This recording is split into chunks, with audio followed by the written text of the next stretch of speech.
Assalamualaikum warahmatullahi wabarakatuh. Perkenalkan, nama saya Vina Dwi Astuti dengan NIM J1A118057 dari kelas R001. Sebelumnya saya berterima kasih kepada Ibu Rahayu Suseno yang telah memberikan saya kesempatan untuk mempresentasikan judul proposal saya yang berjudul Sifat Organoleptik pada selai campuran buah kelapa muda dan nangka. Selai merupakan suatu bahan pangan semi padat yang dapat dioleskan dan dibuat dari sedikitnya 45 bagian berat zat penyusun bubur buah dengan 55 bagian berat gula.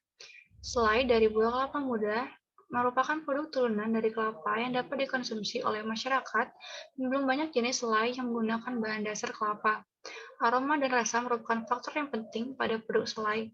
Warna kelapa muda yang kurang menarik dan rasa yang hambar menjadikan selai dari kelapa muda kurang diminati. Oleh karena itu, perlu penambahan buah yang memiliki warna dan rasa yang kuat. Salah satu buah yang memiliki rasa dan aroma yang kuat yaitu buah nangka. Rumusan masalah. Bagaimana proses pembuatan selai campuran buah kelapa muda dan buah nangka? Bagaimana sifat organoleptik pada selai campuran buah kelapa muda dan buah nangka? Tujuan penelitian untuk mengetahui proses pembuatan selai campuran buah kelapa muda dan buah nangka, dan untuk mengetahui sifat organoleptik pada selai campuran buah kelapa muda dan buah nangka. Kelapa. Daging buah kelapa berwarna putih, lunak, dan tebalnya 8 hingga 10 mm. Daging buah ini merupakan sumber protein yang penting dan mudah dicerna. Daging buah kelapa mengandung asam amino esensial yang sangat dibutuhkan oleh tubuh. Buah nangka kaya akan kandungan zat gizi yang baik bagi kesehatan. Kandungan energi buah nangka yaitu sebanyak 95 kalori untuk setiap 100 gram, sedangkan kandungan karbohidrat buah nangka mencapai 23,25 gram.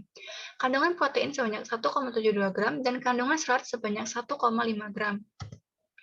Gula dapat digunakan sebagai pengawet dan pemanis. Penambahan gula dalam proses pembuatan selai bertujuan untuk memperoleh tekstur, penampakan, dan flavor yang baik.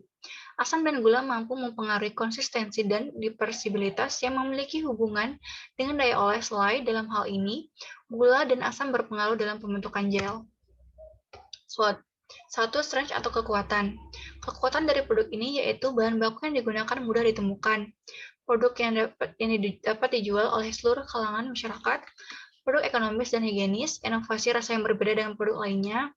Yang kedua yaitu kelemahan. Kelemahan produk ini yaitu bahan penunjang sulit untuk ditemukan. Produknya mudah ditiru.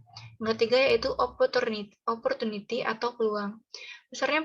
Besarnya peluang pasar, budaya masyarakat yang konsumtif, dapat disukai oleh semua kalangan, jumlah pesaing masih sedikit, harga yang terjangkau.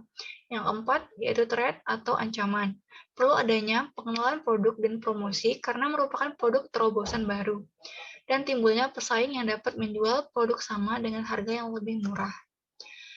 Penelitian ini dilakukan pada bulan Maret hingga April pada tahun 2021 di rumah masing-masing. Bahan yang digunakan yaitu nangka, kelapa muda, gula, pektin, asam sitrat. Dan alat yang digunakan yaitu blender, kompor, timbangan, gas, baskom, pisau, telanan, pengaduk, dan wajan. Rancangan percobaan. Rancangan percobaan yang digunakan pada penelitian ini yaitu dengan perlakuan perbedaan perbandingan campuran pada buah nangka dan kelapa muda yang digunakan, yaitu P0 100% kelapa muda, P1 80% kelapa muda dan 20% nangka, P2 60% kelapa muda dan 40% nangka. Pelaksanaan penelitian. Buah pertama-tama disortasi dan dibersihkan. Kemudian diblender dengan campuran air sebanyak 1:1. Kemudian bubur buah dicampur dalam kuali. Kemudian dipanaskan dan ditambahkan gula 50%. Kemudian dimasak hingga mendidih. Selanjutnya ditambahkan pektin 1% dan asam sitrat 0,5%. Kemudian dimasak hingga mengental hingga menjadi selai. Parameter yang diamati, tampilan fisik selai diuji secara organoleptik. Uji organoleptik dilakukan dengan melakukan pengamatan terhadap tekstur, warna, aroma, dan rasa, serta dilakukan uji daya olah. Selain itu, dilakukan uji lab pada warna selai menggunakan Photoshop. Hasil dan pembahasan. Dapat kita lihat di PPT terdapat tabel 1 yaitu hasil uji lab warna. Berdasarkan tabel, maka diperoleh nilai yang berbeda.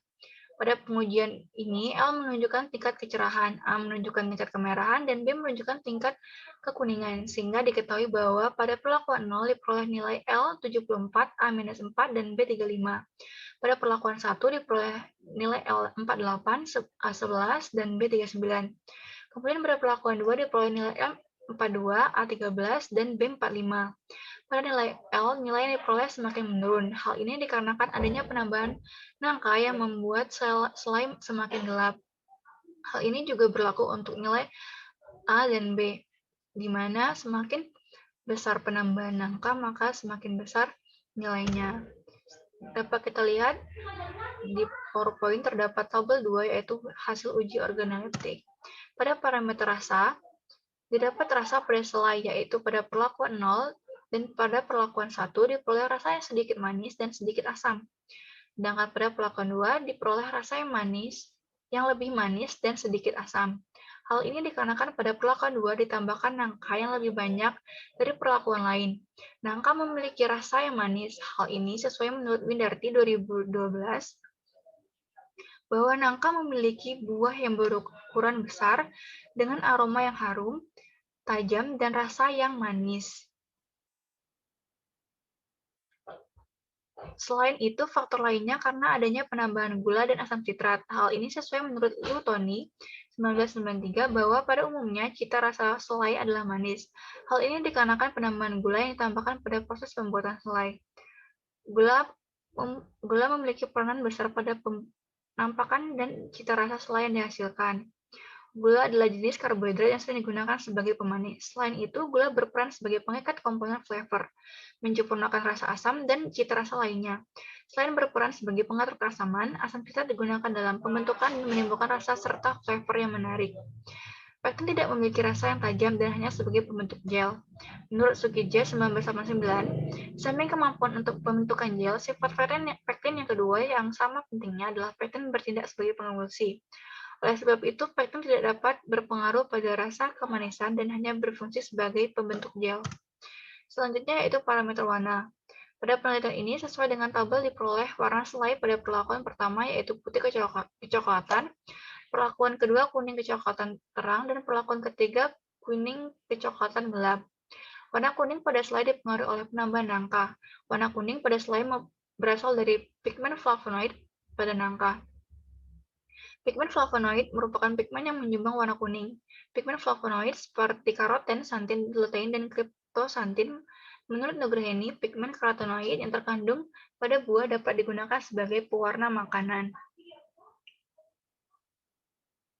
Terjadinya penurunan nilai organoleptik warna disebabkan oleh kekerasan produk yang semakin meningkat, sehingga warna selai menjadi lebih gelap. Hal ini sesuai dengan pernyataan Estiasi dan Ahmadi, yang menyatakan bahwa pektin mempunyai sifat sebagai pengental. Hal tersebut mempengaruhi kesukaan penulis karena warna adalah hal pertama yang mempengaruhi penilaian penulis. Menurut Bakal, proses pemasakan yang lama akan terjadi penguapan yang tinggi, sehingga suhu pemasakan semakin tinggi dan mengakibatkan terjadinya karamelisasi gula. Karena gula yang ditambahkan juga cukup banyak, sehingga pemasakan yang lama pada selai menimbulkan warna kecoklatan. Pada penelitian ini dapat diketahui juga bahwa perlakuan yang tertinggi atau yang paling disukai yaitu pada perlakuan 2, di mana skor yang didapat yaitu 3,6, sehingga panelis cenderung agak suka terhadap warna produk selai. Selanjutnya yaitu parameter aroma. Pada uji organoleptik sesuai dengan tabel, didapat aroma pada selai yaitu pada perlakuan 0, aroma selai yaitu khas selai kelapa muda. Kemudian pada perlakuan 1 yaitu mempunyai aroma yang khas selai kelapa muda dan nangka. Selanjutnya pada perlakuan 2 yaitu mempunyai aroma yang khas selai kelapa muda dan nangka. Hal ini sesuai menurut Windarti 2013, nangka termasuk dalam famili Moraceae, yakni buah berukuran besar dengan aroma yang harum dan tajam. Penambahan pektin ke dalam suatu produk pangan dapat meningkatkan nilai rasa asam dari produk tersebut, sehingga aroma yang dihasilkan menjadi semakin kuat dan tidak jauh berbeda dengan buah yang dipakai.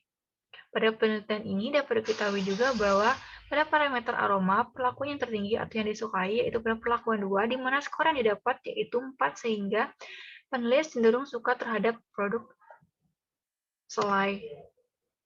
Selanjutnya yaitu daya oles.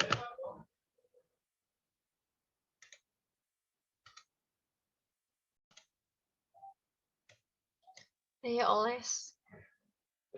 Pada uji organoleptik, sesuai dengan tabel, didapatlah daya oles pada selai, yaitu pada perlakuan 0 mudah dioles, kemudian pada perlakuan 1 yaitu mempunyai daya oles yang sedikit susah dioles, selanjutnya pada perlakuan 2 mempunyai daya oles yang sedikit susah dioles. Hal ini dikarenakan konsentrasi penambahan bubur nangka lebih banyak dibandingkan perlakuan lainnya, karena pada nangka terkandung pektin alami. Menurut Tarmizi 2011, pektin kadar pektin pada nangka sebesar 1,5%.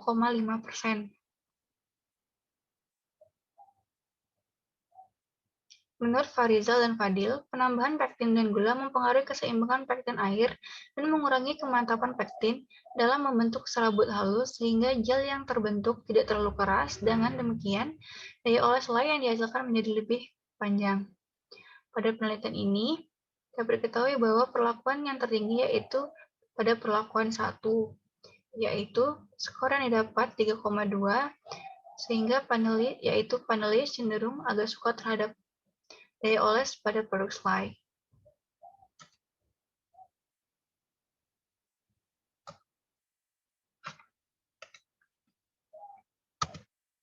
Analisis ekonomi dan biaya produksi. Pada bahan baku, yaitu terdiri dari nangka, kelapa muda, gula, asam citre, dan pektin, dapatlah total harga yaitu 40.500 dan biaya peralatan yaitu bahannya jahar kaca sebanyak 10 dan harga 8.000 dengan total harga 80.000. Selanjutnya yaitu total biaya keseluruhan. Pada pembelian bahan dasar sebanyak 40.500, biaya peralatan 80.000, biaya transportasi 30.000, sehingga total biaya keseluruhan yaitu 150.500. Pertama yaitu harga jual, harga produksi. Diperkirakan harga 1 jar kaca selai, kelapa muda, dan nangka adalah 15.000. Harga jual selai kelapa muda dan nangka sebesar 20.000, diperkirakan 1 hari 10 jar selai kelapa muda dan nangka. Maka 1 hari mendapatkan keuntungan 10 jar dikali 20.000, sehingga didapatlah 200.000. Yang kedua yaitu keuntungan per hari. Dalam 1 hari bisa menjual 10 jar selai kelapa muda dan nangka dengan mendapatkan keuntungan 200.000 dikurang 150.500 menghasilkan 49.500. Maka keuntungan yang didapat dalam 1 hari adalah 49.500. Yang ketiga yaitu keuntungan per minggu. Dalam 1 minggu dengan penjualan 70 jar selai kelapa muda dan nangka yang diproduksi 10 jar per hari dengan mendapat keuntungan 49.500 dikali 7 hari. Dihasilkan 346.500. Maka keuntungan yang dapat dalam 1 minggu adalah 346.500. Yang keempat yaitu keuntungan per bulan. Dalam 1 bulan dengan penjualan 300 jar selai kelapa muda dan nangka yang diproduksi 10 jar per hari dengan mendapat keuntungan 49.500 dikali 30 hari. Dan dihasilkan 1.485.000. Terakhir yaitu keuntungan per tahun. Dalam produksi 1 tahun jar selai kelapa muda dan nangka menghasilkan keuntungan 49.500 dikali 365 hari, sehingga dihasilkan keuntungan 1 tahun yaitu 18.067.500. Dapat disimpulkan bahwa perbandingan kelapa muda dan nangka mempengaruhi sifat organoleptik selai. Penambahan nangka yang digunakan akan mempengaruhi rasa, warna, aroma, tekstur, dan daya oles dari selai. Hal ini dikarenakan nangka memiliki rasa yang manis, aroma yang khas, serta mengandung pektin yang mempengaruhi proses pembuatan selai. Perlakuan yang paling banyak disukai yaitu pada perlakuan 2, dengan perbandingan kelapa muda dan nangka 60% banding 20%. Sekian presentasi dari saya. Apabila ada salah kata mohon dimaafkan. Wassalamualaikum warahmatullahi wabarakatuh.